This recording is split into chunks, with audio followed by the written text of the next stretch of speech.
Bonjour à vous les lions, c'est votre tour pour la guidance du mois de janvier 2024, première guidance de l'année. Voilà, j'espère que vous allez bien en cette toute fin décembre. Voilà, que vous passez de belles fêtes et que vous allez passer aussi un très très joli mois de janvier pour commencer cette nouvelle année, en espérant qu'elle soit plus belle et un petit peu moins compliquée que 2023, parce que ça a été assez difficile, je trouve, cette année. Alors, on va parler un petit peu des jeux que j'ai utilisés pour cette guidance. Donc, pour le tirage des énergies générales, je les ai faites avec le Yuletide Tarot, qui est un tarot en anglais sur le thème de Noël, hein, puisqu'on est encore en période de fête au moment où je tourne la vidéo, donc voilà. Pour les énergies sentimentales et relationnelles, j'ai pris l'oracle de l'union sacrée de Karine Vigoureux. Je ne pense pas qu'il y en a encore, ou alors vraiment très très peu, mais je ne pense pas. Alors, pour les énergies professionnelles et financières, j'ai utilisé la triade. Et pour finir la guidance, on se tirera deux petites cartes du Little Ghost Oracle de Célia Melisville pour voir quel petit conseil ou quel petit message réconfortant on peut nous envoyer pour ce mois de janvier. Alors, donc, au niveau des énergies générales, avec le tarot, on a les amoureux. Ça peut être une relation amoureuse, une rencontre, ça peut être aussi des choix à faire, des décisions à prendre, les amoureux. Puisqu'ici, c'est un rider, donc ça peut très bien être une décision à prendre plutôt. Peut-être par rapport à votre vie amoureuse, hein. On a le roi de denier. Le roi de denier, c'est celui qui assure tout le confort, c'est le bon père de famille en fait, hein. C'est celui qui assure tout le confort matériel à sa famille, qui s'assure que tout le monde a tout ce qu'il a besoin. Ça peut être un chef d'entreprise aussi. En tout cas, c'est vraiment quelqu'un qui assure au niveau matériel. Voilà. Et ici, on a la lune. La lune, ça peut être des choses cachées, ça peut être aussi les émotions. Voilà, il y aura peut-être un mois assez émotionnel pour vous en ce mois de janvier. On va voir tout ça. Avec évidemment d'abord les énergies sentimentales et relationnelles. Ici, on a la communication. Donc, les échanges, hein. Les échanges, oser s'exprimer. Ici, on a le regret. Ah, peut-être justement qu'on n'a pas su communiquer suffisamment ou pas correctement les choses, que ce soit au niveau relationnel ou sentimental. On a les cycles. Attention de ne pas retomber à chaque fois dans les mêmes schémas au niveau relationnel et sentimental. Parce qu'ici, les cycles, c'est quelque chose qui revient sans arrêt. Donc attention à ça. Peut-être justement parce qu'on ne sait pas communiquer correctement ou on ne sait pas dire exactement ce qu'on attend de l'autre, on tombe toujours sur des relations qui ne durent pas. Ici, de l'empathie. Ah, peut-être que c'est ça que vous devez apprendre à exprimer. Faire attention à l'autre, comprendre l'autre. Ou peut-être que l'autre personne en face de vous devrait essayer de plus vous comprendre. C'est peut-être dans l'autre sens que ça se passe aussi. Alors ici, on a quoi? On a la distance. Ah oui, la distance parfois rend la communication difficile. Soit parce qu'évidemment on communique par écrit et que par écrit c'est difficile de faire tout comprendre. Il y a des choses qui peuvent être mal interprétées. Voilà. Soit alors, c'est vraiment la distance géographique peut-être qui vous éloigne et qui fait qu'il y a un manque de communication.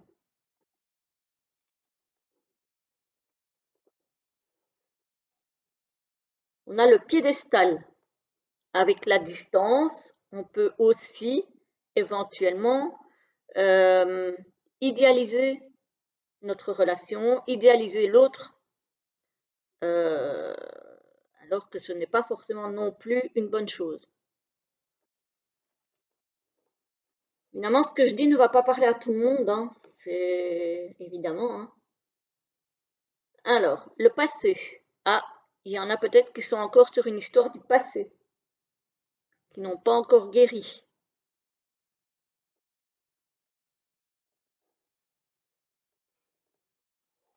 Ici, on a la priorité.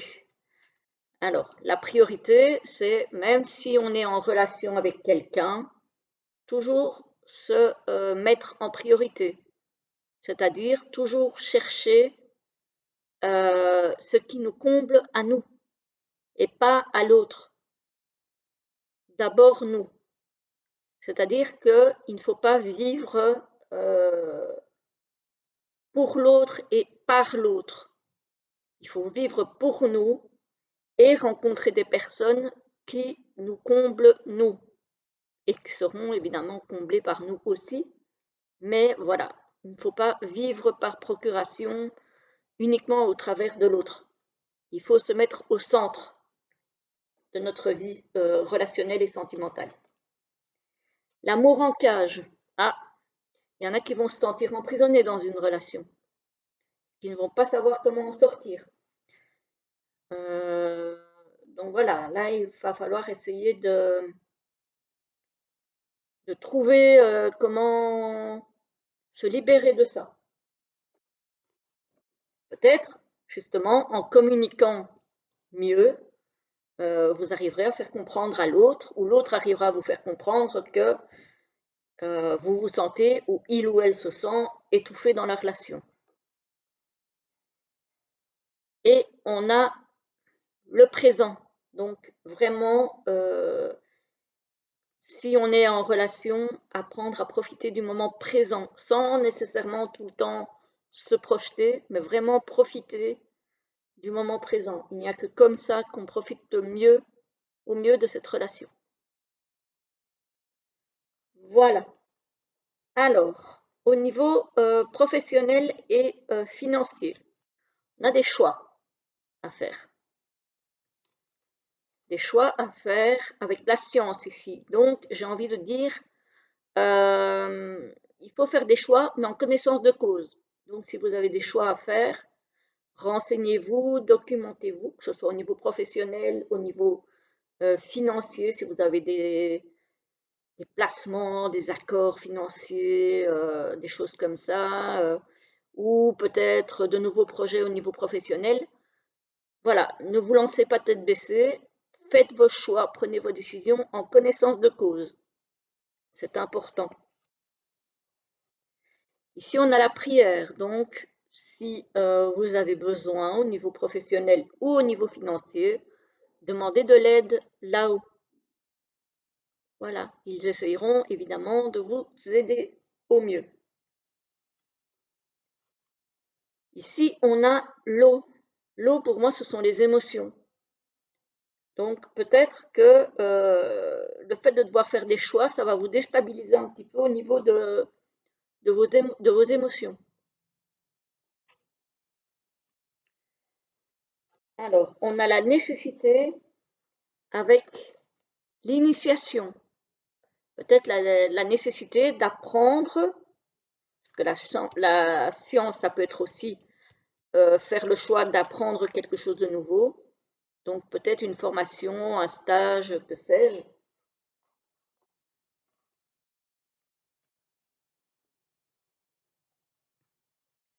On a la racine ici, donc c'est quelque chose qui est ancré en vous ou qui peut suivre la lignée familiale.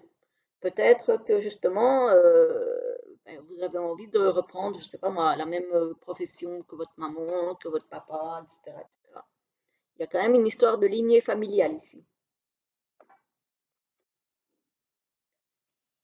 Ça peut être aussi quelque chose qui vous attire parce que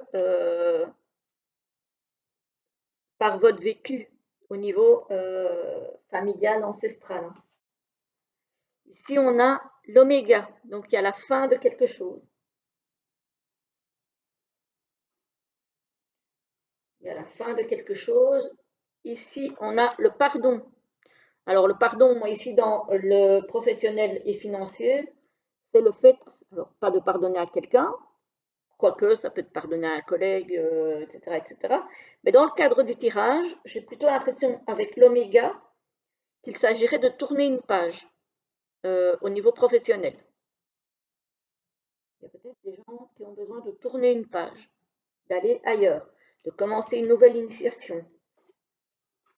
On a quand même bien le changement ici avec la mutation, hein, donc il y a bien du mouvement. On a la foudre, donc quelque chose qui pourra arriver de façon assez soudaine. Attention que cette soudaineté, le fait peut-être de faire un changement trop brutal, ne soit pas une erreur. Donc, encore une fois, faites vos choix en connaissance de cause. Sinon, vous risquez de vous tromper. Voilà, ici on a quand même la clé, hein, donc il y a une ouverture, hein, il y a bien quelque chose de nouveau qui s'ouvre pour vous, hein. Donc il y a de nouvelles perspectives, hein. Donc voilà, mais on vous demande de réfléchir, de faire vos choix, de prendre vos décisions après vous être renseigné, documenté correctement pour ne pas vous lancer tête baissée dans quelque chose qui après se retrouvera le bec dans l'eau parce que vous n'avez pas assez réfléchi pardon, et pris des renseignements en amont. Voilà. C'est une guidance assez riche, je trouve, les lions. Franchement, c'est assez costaud, je trouve. On va regarder avec le petit Little Boost que j'adore pour voir quel conseil ou quel message on a à vous faire passer pour ce mois de janvier. Hop, hop, hop. En voilà une. On va prendre une deuxième.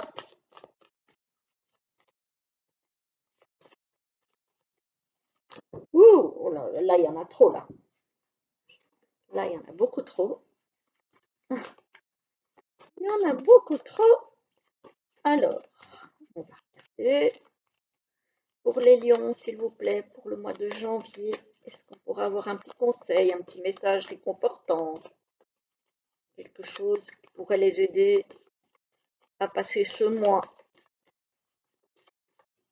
d'une façon apaisante, apaisée. Hop, ben voilà, il suffisait de demander. Alors, la première, la voici. Et la deuxième. Première, deuxième. Vous faites votre choix. Et ici, la première nous parle d'excès. Attention, attention aux excès. En même temps, on est en période de fête là. Début janvier, on sera peut-être encore en train de fêter un petit peu. Faites attention aux excès. Alors, ça peut être des excès de table, des excès de tout ce qu'on veut, hein. L'excès nuit en tout, hein. Donc voilà. Voilà. Essayez de rester mesuré. Voilà. Et la deuxième nous parle de créativité. Ah, voilà. Il faut essayer de rester créatif, de vous ouvrir, d'oser vous lancer dans des choses nouvelles. Voilà, créez votre vie, ne la subissez pas, créez-la. Voilà. Ou éventuellement, si vous avez besoin de vous détendre, faites du dessin, chantez, de la peinture, etc., etc. Ou par exemple aussi, ce que vous pouvez faire, c'est réagencer votre intérieur, par exemple. changer les meubles de place, changer la déco, c'est aussi de la créativité. En tout cas, voilà, on vous dit d'être créatif pour ce début d'année. Voilà, voilà, amis Lyon, je vous souhaite un très joli mois de janvier, déjà une très belle fin décembre et de très belles fêtes, et puis aussi un très joli mois de janvier, et je vous retrouve très vite pour une prochaine vidéo. À bientôt!